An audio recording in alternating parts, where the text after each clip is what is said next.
Welcome to another edition of GSC's Digital Network Update Show presented by Florida's Space Coast. Remember, you can head to visitspacecoast.com to learn more about a vacation to remember. Hi, I'm Trent Thompson, quarterback of the West Alabama Tigers. Be sure to watch us this Saturday live on the ESPN3 and watch the ESPN app.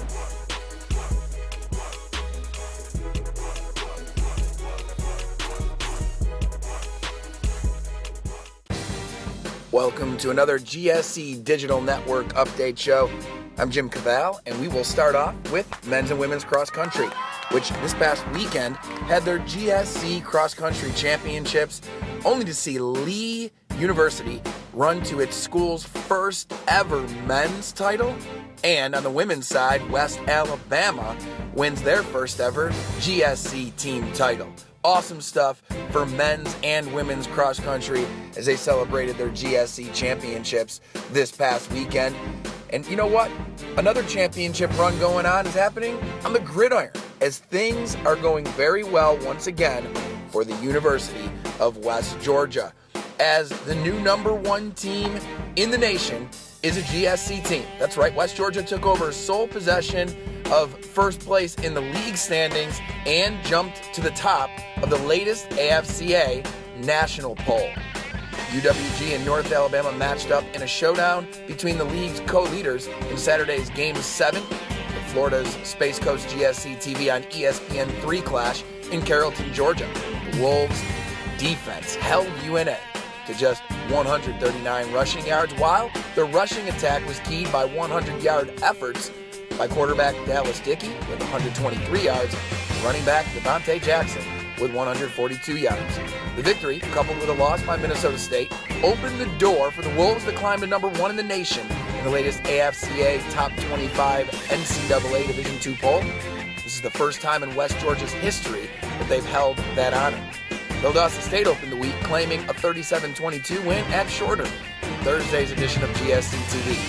State rivals combined for 732 rushing yards, and the game was headlined by impressive running efforts by SU's BJ McCoy and VSU's Cedric Jones.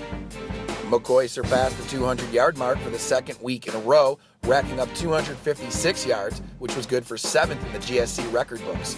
Jones scampered for 191 yards, including a 91-yard touchdown run, which ranked as the fourth longest rush in conference history. Florida Tech remained a game back of UWG after recording a 31-14 triumph at Mississippi College, which gave the Panthers their first ever 4-game winning streak. Quarterback Mark Cato had a hand in all 4 of FIT's touchdowns, including 3 scoring strikes and 1 rushing TD. West Alabama upset number 22 Delta State on the road 41-38 after trailing by 18 points in the final 9 minutes. DSU trailed by 3 at the half, but seemed to grab control of the game with 21 unanswered points in the third quarter.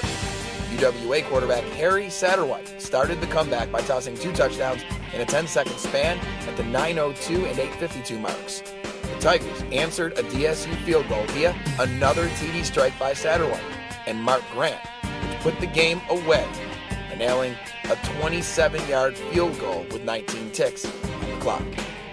That does it for this edition of GSC Digital Network's weekly update, but we'll be back next week with more action, not only on the gridiron, but we'll get ready for the GSC men's and women's soccer postseasons and the GSC women's volleyball postseason. All coming up this fall, that and much more.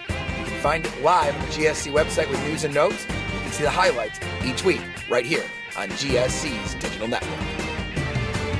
Hi, this is Alton Scott, running back at Valdosta State.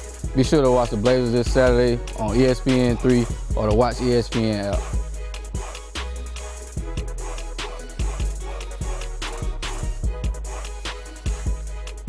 We'd like to thank our friends at Florida's Space Coast for presenting each week's update on the GSC Digital Network. And until next time, I'm Jim Cavall, and this has been your GSC Digital Network Update.